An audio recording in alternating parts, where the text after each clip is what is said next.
ನಮಸ್ಕಾರ ವೀಕ್ಷಕರೇ. ದೇಶವೇ ಬೆಚ್ಚಿ ಬಿದ್ದ ಕಾರ್ಪೊರೇಟ್ ಜಿಹಾದ್. ಇದೇನಿದು ಕಾರ್ಪೊರೇಟ್ ಜಿಹಾದ್ ಅಂತೀರಾ?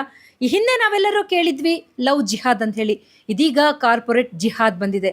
ಈ ಕಾರ್ಪೊರೇಟ್ ಕಂಪನಿಗಳಲ್ಲಿ ಆಸೆಯನ್ನು ತೋರಿಸಿ, ಆಮಿಷವನ್ನು ತೋರಿಸಿ, ಬಲವಂತವಾಗಿ ಅವರಿಗೆ ಬೆದರಿಕೆ ಹಾಕಿ ಜಿಹಾದ್ಗೆ ಮತಾಂತರ ಮಾಡುವಂಥದ್ದು, ಅಂದರೆ ಮತಾಂತರವನ್ನು ಮಾಡುವಂಥದ್ದು. ಇಲ್ಲಿ ಮಹಾರಾಷ್ಟ್ರದ ನಾಸಿಕ್ TCS ಕಂಪನಿ ಬಹಳಷ್ಟೊಂದು ಪ್ರಸಿದ್ಧಿಯನ್ನು, ಪ್ರಖ್ಯಾತಿಯನ್ನು ಪಡೆದಿರತಕ್ಕಂಥ ಒಂದು ದೊಡ್ಡ ಸಂಸ್ಥೆ. ಟಾಟಾ ಕಂಪನಿಗೆ ಸೇರಿರುವಂಥದ್ದು. ದೇಶಾದ್ಯಂತ ಬಹಳಷ್ಟು ಒಂದು ಬ್ರಾಂಚಸ್ ಇದೆ, TCS ಬ್ರಾಂಚಸ್ಸು. ಆದರೆ ಈ ನಾಸಿಕ್ ಬ್ರಾಂಚ್ನಲ್ಲಿ ನಿಜವಾಗ್ಲೂ ಸಹ ಬಹಳಷ್ಟು ಒಂದು ಬೇಸರದ ಸಂಗತಿಗಳು ಇವತ್ತು ಕಂಡು ಬರ್ತಾ ಇದೆ. ಅಲ್ಲಿ ನಡೆದಿದ್ದಾದ್ರೂ ಏನು ಅನ್ನೋ ಕುತೂಹಲ ಪ್ರತಿಯೊಬ್ಬರಿಗೂ ಸಹ ಇದೆ. ಅಲ್ಲಿ ನಿಜವಾಗ್ಲೂ ಸಹ ಹಿಂದೂ ಹೆಣ್ಣು ಮಕ್ಕಳಿಗೆ, ಅದರಲ್ಲೂ ವೆಜಿಟೇರಿಯನ್ ಹೆಣ್ಣು ಮಕ್ಕಳಿಗೆ ಬಹಳಷ್ಟು ಒಂದು ಹಿಂಸೆಯನ್ನು ಕೊಡಲಾಗ್ತಿತ್ತು. ಬಲವಂತವಾಗಿ ಆ ಹೆಣ್ಮಕ್ಳಿಗೆ ನಾನ್ ವೆಜ್ ತಿನ್ನಿ, ಬೀಫ್ ತಿನ್ನಿ ಅಂತ ಹೇಳಿ ಬೆದರಿಕೆಯನ್ನು ಹಾಕಲಾಗ್ತಿತ್ತು. ಒಂದು ವೇಳೆ ಈ ಹೆಣ್ಣು ಮಕ್ಕಳು ನಮಗೆ ಈ ರೀತಿ ಅನ್ಯಾಯ ಆಗಿದೆ ಅಂತ ಹೇಳಿ HR ಬಳಿ ಹೋಗಿ ಕಂಪ್ಲೇಂಟ್ ಮಾಡಿದ್ರೆ, ಮೇಲ್ ಮಾಡಿದ್ರೆ ಆ HR ಕೂಡ ಸ್ಪಂದಿಸ್ತಿಲ್ಲ. ಈ ಎಲ್ಲ ಒಂದು ಕಾರಣಗಳನ್ನು ನೋಡಿದಂಥ ಹೆಣ್ಣುಮಕ್ಕಳು ತಾವಾಗೆ ಬಹಳಷ್ಟೊಂದು ನೊಂದು ಬೆಂದು ಕೆಲಸವನ್ನು ಮಾಡುವಂಥ ಸಂದರ್ಭಗಳು ಕೂಡ ಅಲ್ಲಿ ಕ್ರಿಯೇಟ್ ಆಗಿತ್ತು. ಯಾಕಂತ ಹೇಳಿದ್ರೆ ಆ ಹೆಣ್ಣು ಮಕ್ಕಳ ಅಸಹಾಯಕತೆ ಅಂತ ಹೇಳಬಹುದು. ಯಾಕಂದರೆ ಬಹಳಷ್ಟೊಂದು ಬಡತನದ ಮಧ್ಯಮ ವರ್ಗದ ಮನೆಗಳಿಂದ ಬಂದಿರ್ತಾರೆ, ಕೆಲಸ ಮಾಡಲೇಬೇಕಾದಂಥ ಸಂದರ್ಭ ಇದ್ದಿರುತ್ತೆ. ಹಾಗಾಗಿ ಹೆಣ್ಮಕ್ಳು ಇದೆಲ್ಲವನ್ನು ಸಹ ಭರಿಸ್ತಾ ಹೋಗ್ತಿದ್ರು. ಆದರೆ ಒಂದು ದಿನ ಒಬ್ಬ ಹೆಣ್ಮಗಳು ಬಹಳಷ್ಟು ಒಂದು ವಿಚಿತ್ರವಾಗಿ ಮನೆಯಲ್ಲಿ ಬಿಹೇವ್ ಮಾಡ್ತಿದ್ಲು. ಅರ್ಲಿ ಮಾರ್ನಿಂಗ್ ಎದ್ದು ಹೇಳೋದು, ಸ್ನಾನ ಮಾಡೋಂಥದ್ದು, ನಮಾಜ್ ಮಾಡೋಂಥದ್ದು, ಅಷ್ಟು ಬೆಳಗ್ಗೆ ಊಟವನ್ನು ಮಾಡೋಂಥದ್ದು, ಇದೆಲ್ಲವನ್ನ ನೋಡಿದಂಥ ಪೋಷಕರು ಯಾಕೆ ನನ್ನ ಮಗಳು ಈ ರೀತಿ ಮಾಡ್ತಾ ಇದ್ದಾಳೆ ಅಂಥೇಳಿ ಆಕೆಗೆ ಪ್ರಶ್ನೆಯನ್ನು ಕೇಳಿದಾಗ, ಆಕೆಯ ಗೆಳತಿಗೆ ಕೇಳಿದಾಗ, ಇದು ನಿಮ್ಮ ಮಗಳು ಮಾತ್ರ ಮಾಡ್ತಾ ಇಲ್ಲ, ನಾವು ಸಾಕಷ್ಟು ಜನ ಹೆಣ್ಮಕ್ಳಿಗೆ ಇದೇ ರೀತಿ ಆಗ್ತಾ ಇದೆ ಅಂತ ಹೇಳಿದಾಗ ಆ ತಂದೆ ಹೋಗಿ ಕಂಪ್ಲೇಂಟನ್ನು ಕೊಡ್ತಾರೆ. ನಿಜವಾಗ್ಲೂ ಸಹ ನಾಸಿಕ್ನ ಪೊಲೀಸರಿಗೆ ನಾವು ಸಲ್ಯೂಟ್ ಹೊಡಿಲೇಬೇಕು. ನಾಸಿಕ್ ಪೊಲೀಸರು ಮಾಡಿದಂಥ ಈ ಒಂದು ಕೆಲಸದಿಂದ ನಿಜವಾಗ್ಲೂ ಸಹ ಇವತ್ತು ಸಾಕಷ್ಟು ಜನ ಹೆಣ್ಣು ಮಕ್ಕಳಿಗೆ ನ್ಯಾಯ ಸಿಗುವಂತಾಗಿದೆ. ಬನ್ನಿ, ಎಲ್ಲ ಒಂದು ವಿಚಾರಗಳ ಬಗ್ಗೆ, ಎಲ್ಲ ಒಂದು ಸಂಘರ್ಷದ ಬಗ್ಗೆ BJPಯ ಮಾಧ್ಯಮ ಸಲಹೆಗಾರರಾದಂಥ ಅಶ್ವಿನಿ ಶಂಕರ್ ಅವರು ಏನು ಹೇಳ್ತಾರಂತ ಕೇಳೋಣ. ನಮಸ್ತೆ ಮೇಡಮ್, ಕಾರ್ಯಕ್ರಮಕ್ಕೆ ಸ್ವಾಗತ. ನಮಸ್ಕಾರ. ಈ ಎಲ್ಲ ಒಂದು ಪ್ರಕರಣವನ್ನು ನೋಡಿದಂಥ ಸಂದರ್ಭದಲ್ಲಿ ತಾವು ಈ ಪ್ರಕರಣವನ್ನು ಹೇಗೆ ನೋಡ್ತೀರಿ? ಮೊದಲನೇದಾಗಿ ಇಂತಹ ಪ್ರಕರಣಗಳೇನಿದೆ ಇವುಗಳನ್ನು ನಾನು ಉಗ್ರವಾಗಿ ಖಂಡಿಸ್ತೇನೆ, ಬಲವಾಗಿ ಖಂಡಿಸ್ತೇನೆ. ಮತ್ತು ಇದೊಂದು ಅಕ್ಷಮ್ಯ ಅಪರಾಧ ಮೇಡಮ್. ಇದು ಮಧ್ಯಮ ವರ್ಗದ, ಬಡ ವರ್ಗದ ಹೆಣ್ಣು ಮಕ್ಕಳು ಚೆನ್ನಾಗಿ ಓದಬೇಕು, ಜೀವನದಲ್ಲಿ ಮುಂದೆ ಬರಬೇಕು, ನಮ್ಮ ತಂದೆ ತಾಯಿಗೆ ಆಸರೆಯಾಗಿ ನಿಲ್ಲಬೇಕು ಅಂತ ಎಷ್ಟೋ ಕನಸುಗಳನ್ನು ಕಟ್ಕೊಂಡು ಮಕ್ಕಳು ಚೆನ್ನಾಗಿ ಓದ್ತಾರೆ, ಆಯಿತಾ. ಚೆನ್ನಾಗಿ ಓದಿ ಒಳ್ಳೊಳ್ಳೆ ಪ್ರತಿಷ್ಠಿತ ಕಂಪನಿಗಳಲ್ಲಿ ಇಂಜಿನಿಯರ್ಸ್ ಆಗಿ ಸೇರಿಕೊಂಡು ಎಷ್ಟು ಅವ್ರ ತಂದೆ ತಾಯಿ ಅವ್ರ ಮೇಲೂ ಇನ್ವೆಸ್ಟ್ ಮಾಡಿರ್ತಾರೆ. ಆ್ಯಂಡ್ ಇವ್ರುಗಳು ಎಷ್ಟು ಕನಸು ಹೊತ್ಕೊಂಡಿರ್ತಾರೆ. ಅಂಥ ಹೆಣ್ಮಕ್ಳನ್ನು ಈ ಉಗ್ರವಾದ ಅನ್ನೋದು ಏನಿದೆ, ಉಗ್ರವಾದ ಅನ್ನೋದು ಈಗ ಬರೀ ನಮಗೆ ಬಾಂಬ್ ಹಾಕೋದು, ಬೆದರಿಕೆ ಹಾಕೋದು, ಬ್ಲಾಸ್ಟ್ ಮಾಡೋದು ಇದಷ್ಟೇ ಅಲ್ಲ ಮೇಡಮ್. ನಾವೀಗ ನೋಡ್ತಾ ಇದ್ದೀವಿ ಸಾಫ್ಟ್ ಟೆರರಿಸಮ್ ಅನ್ನೋದಿದು. ಕಾರ್ಪೊರೇಟ್ ಜಿಹಾದ್ is one of the soft terrorism. ಅಂದರೆ ಸೈಲೆಂಟಾಗಿ ಯಾರಿಗೂ ಗೊತ್ತಿಲ್ಲದಂಗೆ ಮಾಡೋ ಅಂಥದ್ದು, ಕನ್ವರ್ಷನ್ಸ್ನ ಮಾಡೋ ಅಂಥದ್ದನ್ನು ನಾವು ನೋಡ್ತಾ ಇದ್ವಿ. ಇದು ಕೂಡ ಒಂದು ಅದೇ ರೀತಿಯಾದಂತಹ ಒಂದು ಭಯಾನಕವಾದಂತಹ ಸತ್ಯ. ಆ ತಂದೆ ತಾಯಿಗೆ ಯಾವ ರೀತಿ ಅದು ಅವ್ರಿಗೆ ಮಾನಸಿಕವಾಗಿ ಪರಿಣಾಮ ಬೀರಿರ್ಬೋದು. ಅವರ ಹೆಣ್ಣು ಮಗಳು ಬೆಳಿಗ್ಗೆ ಎದ್ದು ನಮಾಜ್ ಮಾಡ್ತಾಳೆ, 4 ಗಂಟೆಗೆ ಬೆಳಿಗ್ಗೆ ಎದ್ದು ಊಟ ಮಾಡ್ತಾಳೆ ಅಂತಂದರೆ, ಮತ್ತು ಹಿಜಾಬ್ ಹಾಕ್ಕೊಂಡು ಬುರ್ಕಾ ಹಾಕ್ಕೋತಾಳೆ ಅಂತಂದರೆ ಇದು ಯಾವ ಮಟ್ಟಕ್ಕೆ ಹೋಗಿದೆ ಮೇಡಮ್. TCS ಅನ್ನೋ ಕಂಪನಿದು ಇದು ಸ್ಯಾಂಪಲ್ ಮಾತ್ರ, ಟ್ರೇಲರ್ ಮಾತ್ರ ಆಚೆ ಬಂದಿದೆ. ಇದು ತುಂಬ ವರ್ಷಗಳಿಂದ ನಡೀತಾ ಇದೆ. ಆದರೆ ಹೆಣ್ಣು ಮಕ್ಕಳು ಹೆದರ್ಕೊಂಡು ಆಚೆ ಬರ್ದಂಗೆ ಹೇಳ್ಕೊಳಕ್ಕಾಗದೇ ಇರೋ ಸಾಕಷ್ಟು ಸೂಯಿಸೈಡ್ ಕೇಸಸ್ನೂ ನಾವು ನೋಡಿದ್ದೀವಿ ಮೇಡಮ್ ಹಿಂದೆ ಎಲ್ಲ. ಆದರೆ ನಾನು ಆ ತಂದೆ ತಾಯಿಗೆ ನಾನು ಎಲ್ಲರ ಪರವಾಗಿ ನಾನು ಅವರನ್ನು ಮೆಚ್ಚುತ್ತೇನೆ ಮತ್ತು ಅವ್ರಿಗೆ ನಾನು ಅಭಿನಂದಿಸ್ತೇನೆ. ಯಾಕೆ ಅಂತಂದರೆ ಅವರೊಬ್ಬರು ಆಚೆ ಬಂದಿರೋದಕ್ಕೆ ಈ ಥರ ಸಾವಿರಾರು ಲಕ್ಷಾಂತರ ಹೆಣ್ಣು ಮಕ್ಕಳಿಗೆ ಆಗ್ತಾ ಇರೋ ಅನ್ಯಾಯನ ವಾಯ್ಸ್ ಔಟ್ ಮಾಡೋದಕ್ಕೆ ಒಂದು ವೇದಿಕೆ ಅಂತ ಸಿಕ್ತು. ಮತ್ತು ಮಹಾರಾಷ್ಟ್ರ ಪೊಲೀಸ್ ಅವರು ಅಷ್ಟೇ ತುಂಬ ಮೆಚ್ಚಬೇಕಾಗತ್ತೆ. ನಾವು ನೋಡ್ತೇವೆ ಇವಾಗ ನಮ್ಮ ರಾಜ್ಯದಲ್ಲಿ ನೋಡಿ, ಪೊಲೀಸ್ಗಳಿಗೆ ಎಲ್ಲ ಥರದ ಪವರ್ಸ್ನೂ ಕಿತ್ತು ಸೈಡ್ಗಿಟ್ಟಿದ್ದಾರೆ. ಕಿತ್ತ ಹಾವಿದ್ದಂಗೆ ನಮ್ಮ ಕರ್ನಾಟಕ ಪೊಲೀಸವರು. ಆದರೆ ಮಹಾರಾಷ್ಟ್ರದಲ್ಲಿ ನೋಡಿ ಎಷ್ಟು ಚೆನ್ನಾಗಿ ಅವರು ಸ್ಪಂದಿಸಿ ಆ TCS ಕಂಪನಿನಲ್ಲಿ ಹೌಸ್ ಕೀಪಿಂಗ್ ಡಿಪಾರ್ಟ್ಮೆಂಟಲ್ಲಿ ಅವ್ರು ಮನ್ಸು ಮಾಡಿದರೆ ಒಳ್ಳೆ ಪೋಸ್ಟ್ಗೆ ಹೋಗ್ಬೋದಿತ್ತೇನೋ. ಹೌಸ್ ಕೀಪಿಂಗ್ ಡಿಪಾರ್ಟ್ಮೆಂಟಲ್ಲಿ ಹೋಗಿ ಕೆಲಸ ಮಾಡಿ 1 ತಿಂಗಳ ಕಾಲ ಎಲ್ಲರ ಚಲನವಲನಗಳನ್ನು ನೋಡಿಕೊಂಡು ವಿತ್ ಪ್ರೂಫ್ ಹಿಡ್ಕೊಂಡಿದ್ದಾರೆ. ಇದನ್ನು ನಾವು ತುಂಬಾ ಶ್ಲಾಘಿಸ್ಬೇಕು. ಕರ್ನಾಟಕ ರಾಜಕಾರಣಿಗಳು, ಕರ್ನಾಟಕ ಪೊಲೀಸರು ಒಂಚೂರು ಇದನ್ನು ನೋಡಿ ಕಲಿಬೇಕು ಅನ್ಸುತ್ತೆ. ಬಟ್ ಇದು ತುಂಬ ಹೃದಯ ವಿದ್ರಾವಕ ಘಟನೆ ಮೇಡಮ್. ಊಹೆ ಮಾಡೋಕ್ಕೂ ಆಗಲ್ಲ. ನಾನು ಒಂದು ಮಧ್ಯಮ ವರ್ಗದ ಹೆಣ್ಣು, ನನಗೂ 2 ಹೆಣ್ಮಕ್ಳಿದ್ದಾರೆ. ನನ್ನ ಮಗಳು ಈಗ ಇಂಜಿನಿಯರಿಂಗ್ ಓದ್ತಾ ಇದ್ದಾಳೆ. ಅವಳು ಹೇಳೋದಷ್ಟು ಸಾಫ್ಟ್ವೇರ್ ಕಂಪ್ನಿಗೆ ಹೋಗ್ಬೇಕಮ್ಮ, ಅಬ್ರಾಡ್ಗೆ ಹೋಗ್ಬೇಕಮ್ಮ, ಹೋಗಿ ಬಂದು ನಮ್ಮ ಭಾರತದಲ್ಲಿ ಸೆಟ್ಲ್ ಆಗಬೇಕಮ್ಮ, ಭಾರತಕ್ಕೋಸ್ಕರ ಮಾಡಬೇಕಮ್ಮ ಅಂತ ಹೇಳ್ತಾ ಇರ್ತಾಳೆ. ಇವಾಗ ನಮಗೂ ಕೂಡ ಭಯ ಸ್ಟಾರ್ಟ್ ಆಗುತ್ತೆ ಮೇಡಮ್. ನಮ್ಮ ಮಕ್ಕಳನ್ನ ಎಲ್ಲಿ ಕಳಿಸ್ಬೇಕು, ನಾವು ಎಲ್ಲಿ ಓದಿಸ್ಬೇಕು, ನಾವು ಯಾವ ಕಂಪನಿಗೆ ಬಿಡ್ಬಾರ್ದು, ಈ ಥರ ಎಲ್ಲ ಬರುತ್ತೆ ಮೇಡಮ್. ಇತ್ತೀಚೆಗೆ ಕೇರಳ ಸ್ಟೋರಿ 1, 2 ಎಲ್ಲ ಬಂತು. ಆ ಸ್ಟೋರಿಗಳನ್ನು ನೋಡಿದಾಗ ಇದು ಬೇಕಂತಲೇ ಕ್ರಿಯೇಟ್ ಮಾಡಿರೋಂಥದ್ದು. ಈ ಸ್ಟೋರಿಯಲ್ಲಿ ನಡೆದಂಥ ಘಟನೆಗಳು ನೈಜವಾಗಿ ನಡೆದಂಥ ಘಟನೆಗಳಿಗೆ ಸಂಬಂಧನೇ ಇಲ್ಲ ಅಂಥೇಳಿ ಒಂದಷ್ಟು ವಿಚಾರಗಳು, ಮಾತುಕತೆಗಳು ಕೂಡ ಆಯಿತು. ಈ ಪ್ರಕರಣವನ್ನು ನೋಡಿದಾಗ ಎಲ್ಲೋ ಒಂದು ರೀತಿ ಇದು ಅದು ಒಂದೇ ಏನು ಅಂತ ಅನಿಸ್ತಿದೆ. ತಾವೇನು ಹೇಳ್ತೀರಿ ಇದ್ರ ಬಗ್ಗೆ? ಮೇಡಮ್, ಖಂಡಿತ ಇದರಲ್ಲಿ ಅನುಮಾನನೇ ಬೇಡ. ಕೇರಳ ಸ್ಟೋರಿ 1, 2 ಏನಿದೆ, ಮತ್ತು ಕಾಶ್ಮೀರ್ ಫೈಲ್ಸಲ್ಲೂ ನಾವು ಇನ್ನೊಂದು ಥರ ನೋಡಿದ್ವಿ ಆಯಿತಾ. ಇದು ಪ್ರಾಕ್ಟಿಕಲಿ ಸಮಾಜದಲ್ಲಿ ನಡೀತಾ ಇರೋವಂಥದ್ದನ್ನು, ವಾಸ್ತವದ ಸ್ಥಿತಿಗತಿಗಳನ್ನು ಅವ್ರು ತೋರಿಸಿರೋದು. ಅವ್ರು ಏನು ಸಂಕಟ ಪಟ್ಟಿದ್ದಾರೆ, ನೋವು ಪಟ್ಟಿದ್ದಾರೆ, ಅದನ್ನು ತೋರಿಸೋವಂಥದ್ದು. ಇವರು ಅದೇ ನಾನು ಹೇಳ್ತೀನಲ್ಲ, ನಮ್ಮಲ್ಲಿ ಕೆಲವು ಬರೀ ಎಲ್ಲ ವಿಷಯದಲ್ಲೂ ರಾಜಕಾರಣ ಮಾಡಿ ಹೊಲಸು ರಾಜಕಾರಣ ಮಾಡ್ತಾ ಇದ್ದಾರೆ. ನಮ್ಮ ಮಕ್ಕಳನ್ನ ನಾವು ಕಾಪಾಡ್ಕೋಬೇಕು ಅನ್ನೋದಿಲ್ಲ. ಇದು ಸುಳ್ಳು. ಸಮಾಜದಲ್ಲಿ ಒಂದು ಭಯ ಸೃಷ್ಟಿ ಮಾಡೋದಕ್ಕೆ, ಹೆಣ್ಮಕ್ಳು ಓಡಾಡೋಕ್ಕೆ ಭಯ ಪಟ್ಕೊಂಡ್ಬಿಡ್ಬೇಕು, ಆ ರೀತಿ ಮಾಡ್ತಿದ್ದಾರೆ. ಇವತ್ತು ಏನಾಗಿದೆ, ಅದಕ್ಕೆ ಪುರಾವೆ ಸಿಕ್ಕಿಲ್ವಾ ಇವಾಗ ಕಾರ್ಪೊರೇಟ್ ಜಿಹಾದಲ್ಲಿ? ಖಂಡಿತ. ಮತ್ತು ಸಿನಿಮಾ ಆದಮೇಲೂ ಕೂಡ ನಾವು ನೋಡಿದ್ದೇವೆ, ಇಡೀ ಸ್ಕ್ರೀನಲ್ಲಿ ನಾವು ಫುಲ್ ಕೂತ್ಕೊಳ್ಳೋ ಅಷ್ಟು ನಾವು ತಾಳ್ಮೆ ಇಟ್ಕೊಂಡ್ವಿ ಅಂತಂದರೆ ನಿಜವಾದ ವಿಕ್ಟಿಮ್ಸ್ ಮಾತಾಡ್ತಾರೆ. ನಿಜವಾದ ವಿಕ್ಟಿಮ್ಸ್ ತಂದೆ ತಾಯಿ ಮಾತಾಡ್ತಾರೆ. ಕರಳು ಚುರ್ರನತ್ತೆ ಮೇಡಮ್. ಇದು ನಡೀತಿರೋದು ಸತ್ಯ, ನಡೆದಿರೋದು ಸತ್ಯ. ಹಾಗಾಗಿ ಎಲ್ಲ ಈ ಸಮಾಜ ಘಾತಕ ಶಕ್ತಿಗಳು ಇದನ್ನು ಮುಚ್ಚಿಡಬೇಕು, ಬಚ್ಚಿಡಬೇಕು ಅಂತಲೇ ಪ್ರಯತ್ನ ಪಡುತ್ತೆ. ಆದರೆ ಅವ್ರಿಗೆಲ್ಲ ಏನು ಕಾಲ ಉಳ್ಕೊಂಡಿಲ್ಲ. ಏನು ಮಾಡಿದ್ರೂ ಆಚೆ ಬರುತ್ತೆ. ಆ್ಯಂಡ್ ಬಂದಮೇಲೆ ಶಿಕ್ಷೆ ಅಂತೂ ಊಹೆ ಮಾಡೋಕ್ಕೂ ಸಾಧ್ಯ ಇಲ್ಲ. ಆ ರೀತಿ ಭಾರತೀಯ ನ್ಯಾಯ ಸಂಹಿತೆಯಲ್ಲಿ ಶಿಕ್ಷೆ ಆಗುತ್ತೆ.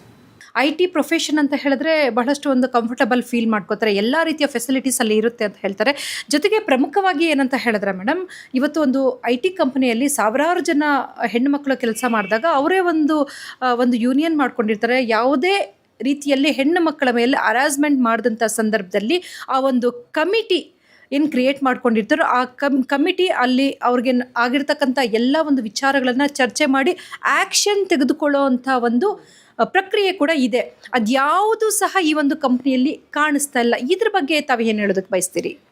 ಎಲ್ಲ ಕಂಪನಿಗಳಲ್ಲೂ ಅಷ್ಟೇ ಪಾಶ್ ಅಂತ ನಾವು ಕೇಳಿರ್ತೀವಿ. ಪ್ರಿವೆನ್ಷನ್ ಆಫ್ ಸೆಕ್ಷುವಲ್ ಹರಾಸ್ಮೆಂಟ್ ಅನ್ನೋದು ಒಂದು ಬ್ಲಾಕ್ ಇರುತ್ತೆ, ಒಂದು ಡಿಪಾರ್ಟ್ಮೆಂಟ್ ಇರುತ್ತೆ. ಆದರೆ ಇದನ್ನು ಮ್ಯಾನೇಜ್ ಮಾಡೋವಂಥವ್ರು HR ಆಗಿರ್ತಾರೆ ಆಯಿತಾ. ಇಲ್ಲಿ ಈ ಕಂಪನಿನಲ್ಲಿ HR ಅನ್ನೋ ಮಹಿಳೆ ನಿದಾ ಖಾನೇನೆ ಮೇನ್ ಕಲ್ಪ್ರಿಟ್. ಇಲ್ಲಿ ಎಲ್ಲರ ಹಿಂದೆ ಇರೋವಂಥ ಮಾಸ್ಟರ್ ಮೈಂಡೇ ಅವಳು. ಇನ್ನು ಆ ಹೆಣ್ಣು ಯಾವ ರೀತಿ ಈ ಹೆಣ್ಣು ಮಕ್ಕಳಿಗೆ ಸುರಕ್ಷತೆ ಕೊಡ್ತಾಳೆ ಮೇಡಮ್? ಸೊ ಇದನ್ನು ಇನ್ನೂ ಸ್ಟ್ರಿಂಜೆಂಟಾಗಿ ಮಾಡಬೇಕು. ಮತ್ತು ಇಷ್ಟು ದೊಡ್ಡ ಕಂಪನಿ, ರತನ್ ಟಾಟಾ ಅವರ ಕನಸಿನ ಕೂಸು ಮೇಡಮ್ ಇವೆಲ್ಲನೂ. ಅವ್ರು ಜಸ್ಟ್ ಈಗ ತಾನೇ ತೀರ್ಕೊಂಡಿದ್ದಾರೆ, ಸ್ವಲ್ಪ ತಿಂಗಳುಗಳಾಗಿದೆ. ಇಂತಹ ಒಂದು ಅವ್ರು ಬದುಕಿದ್ದಿದ್ರೆ ಮೇಡಮ್ ನಿಜವಾಗ್ಲೂ ಹಾರ್ಟ್ ಅಟ್ಯಾಕಾಗೆ ಹೋಗ್ಬಿಡ್ತಿದ್ರು ಅನಿಸುತ್ತೆ.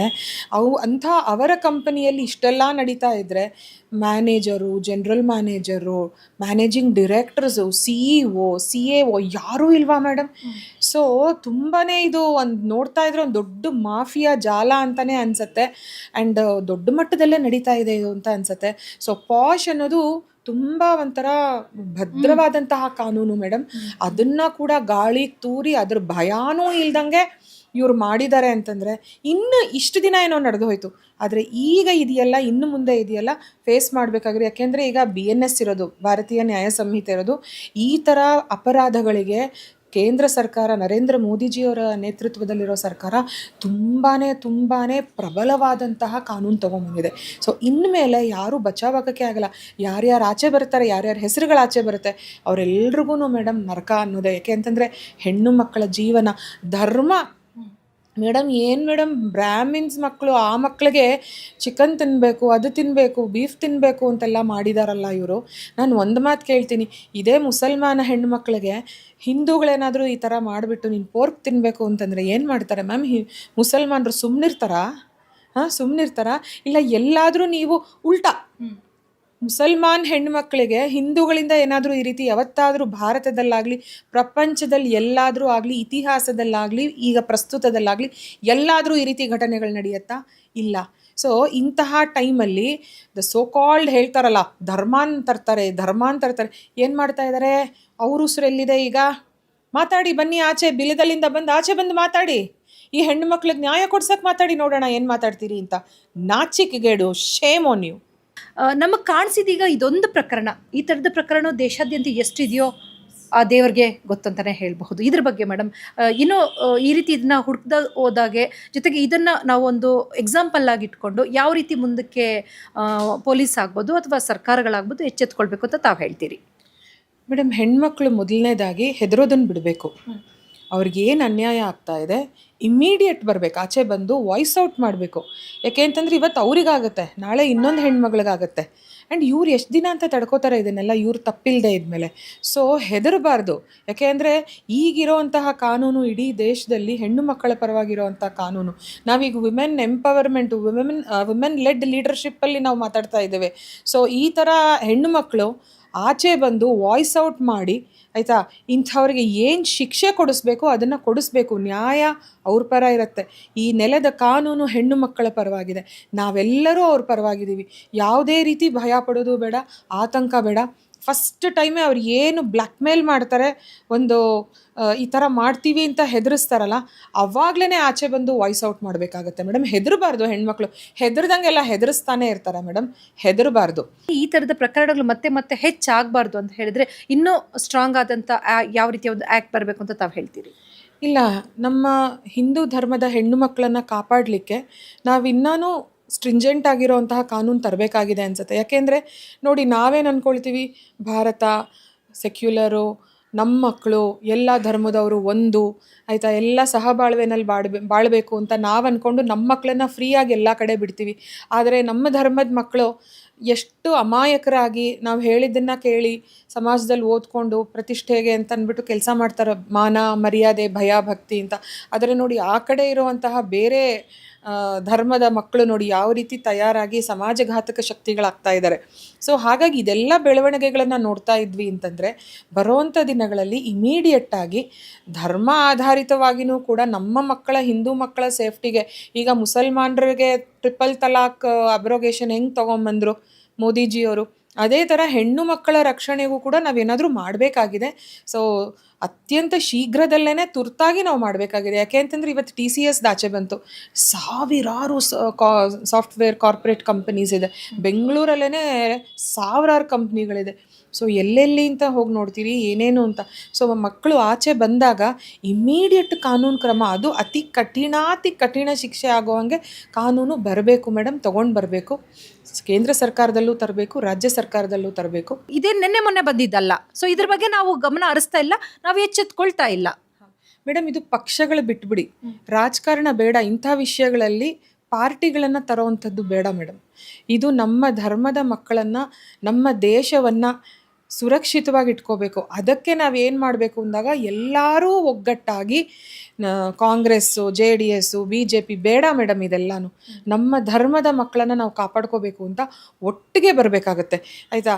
ಇಲ್ಲಿ ಯಾರೂ ಒಂಥರ ಎಲ್ಲರಿಗೂ ಬೇಕಾಗಿರೋವಂಥದ್ದು. ನಾವು ಇವಾಗ ಒಂದು ಹೆಲ್ತ್ ಅಂತ ಹೇಳಿದ್ರೆ ಹೆಂಗೆ ಡಿಫೈನ್ ಮಾಡ್ತೀರಿ ನೀವು? ಒಬ್ಬರು ಹೆಲ್ತ್ ಅಂತಂದರೆ, ಹೆಲ್ತ್ ಅಂದರೆ ಬರೀ ನಾನು ಫಿಸಿಕಲಿ ನಾನು ಚೆನ್ನಾಗಿದ್ದೀನಿ ಅಂತಲ್ಲ. ಫಿಸಿಕಲಿ ಚೆನ್ನಾಗಿದ್ದೀನಿ, ಎಮೋಷ್ನಲಿ ಚೆನ್ನಾಗಿದ್ದೀನಿ, ಮೆಂಟಲಿ ಚೆನ್ನಾಗಿದ್ದೀನಿ, ಮತ್ತು ಸೋಷಿಯಲಿ ಚೆನ್ನಾಗಿದ್ದೀನಿ. ಯಾವಾಗ ನನ್ನ ಸಮಾಜ ಹೆಲ್ದಿಯಾಗಿರುತ್ತೋ ಆವಾಗಲೇ ನಾನು ಚೆನ್ನಾಗಿರೋಕ್ಕಾಗೋದು, ನಮ್ಮ ಹೆಲ್ತ್ ಚೆನ್ನಾಗಿರೋಕ್ಕಾಗೋದು. ಸೊ ಈ ಸಮಾಜನೇ ಕೊಳೆತು ನಾರ್ತಾ ಇದ್ದರೆ ಈ ಥರ ಯಾರೂ ಈ ಸಮಾಜದಲ್ಲಿ ಹೆಲ್ದಿಯಾಗಿರೋಕ್ಕಾಗಲ್ಲ. ಹಾಗಾಗಿ ನಾವು ವಾಯ್ಸ್ ಔಟ್ ಮಾಡಲೇಬೇಕು. ಈ ಹೆಣ್ಣು ಮಕ್ಕಳ ಪರವಾಗಿ ನಾವು ದನಿ ಎತ್ತಲೇಬೇಕು. ಅವರಿಗೆ ಸ್ಟ್ರಾಂಗ್ ಸಪೋರ್ಟ್ ಸಿಸ್ಟಮ್ ಆಗಿ ನಾವು ನಿಲ್ಲಬೇಕಾಗತ್ತೆ ಇವತ್ತು. ಮತ್ತು ಎಲ್ಲೆಲ್ಲಿ ಈ ರೀತಿ ನಡೀತಾ ಇದೆ, ಧೈರ್ಯವಾಗಿ ನಿಮ್ಮ ವಾಹಿನಿ ಮೂಲಕ ನಾನು ಹೇಳಕ್ಕೆ ಇಷ್ಟಪಡ್ತೀನಿ, ದಯಮಾಡಿ ಆಚೆ ಬನ್ನಿ, ಹೆದರಬೇಡಿ. ಕಾನೂನಿದೆ, ಕ್ರಮಗಳು ತಗೋತೀವಿ, ಕಠಿಣ ಉಗ್ರ ಶಿಕ್ಷೆ ಆಗುತ್ತೆ. ಹೆದರಬೇಡಿ ಮಕ್ಕಳೇ, ಆಚೆ ಬನ್ನಿ ಅಷ್ಟೇ. Thank you so much madam, ಇದುವರೆಗೂ ನಮ್ಮ ಕಾರ್ಯಕ್ರಮದಲ್ಲಿ ಮಾತನಾಡಿದ್ದಕ್ಕೆ thank you so much. Thank you. ವೀಕ್ಷಕರೇ, ನೋಡಿದ್ರಲ್ಲ, TCS ಕಂಪನಿ ಒಂದಲ್ಲ, ಸಾಕಷ್ಟು ಕಂಪನಿಗಳು ಇವತ್ತಿನ ದಿನದಲ್ಲಿ ಸಾಕಷ್ಟು ಒಂದು ಸಮಸ್ಯೆಗಳನ್ನು ಹುಟ್ಟಾಕ್ತಾ ಇದೆ, ಜೊತೆಗೆ ಸೊಲ್ಯೂಷನ್ಸ್ ಕೂಡ ಹುಡುಕಿಟ್ಟಿದೆ. ಈ ರೀತಿಯ ಒಂದು TCS ಕಂಪನಿಯಲ್ಲಿ ಆದಂಥ ಘಟನೆ ಬೇರೆ ಯಾವುದೇ ಕಂಪನಿಗಳಲ್ಲಿ ಆಗಬಾರ್ದು. ಹೆಣ್ಣು ಮಕ್ಕಳಿಗೆ ಬಲವಂತವಾಗಿ ಆಸೆ ಆಮಿಷಗಳನ್ನು ತೋರಿಸಿ ಎದುರಿಸಿ ಒಂದು ವೇಳೆ ಜಿಹಾದ್ ಮಾಡ್ಕೊಳ್ಳಿ, ಮತಾಂತರ ಮಾಡಿ ಅಂತ ಹೇಳಿ ಏರಿಕೆಯನ್ನು ಏರಿದಂಥ ಸಂದರ್ಭದಲ್ಲಿ ನಮ್ಮ ಹೆಣ್ಣು ಮಕ್ಕಳು ಧೈರ್ಯಗುಂದದೆ ದಯವಿಟ್ಟು ಮುಂದೆ ಬಂದು ಪೊಲೀಸ್ ಸ್ಟೇಷನಲ್ಲಿ ಆಗ್ಬೋದು ಅಥವಾ ಮನೆಗಳಲ್ಲಿ ಬಂದು ಚರ್ಚೆಗಳನ್ನು ಮಾಡಿ ಆ ಒಂದು ಸಮಸ್ಯೆಗಳಿಗೆ ಪರಿಹಾರವನ್ನು ಕಂಡುಕೊಳ್ಳಿ ಅಂತ ಹೇಳೋದೇ ನಮ್ಮ ಒಂದು ಕಾರ್ಯಕ್ರಮದ ಉದ್ದೇಶ. ಕ್ಯಾಮ್ರಾಮನ್ ರಕ್ಷಿತ್ ಜೊತೆ ಅನಿತಾ ಗೌಡ, ನಮಸ್ಕಾರ.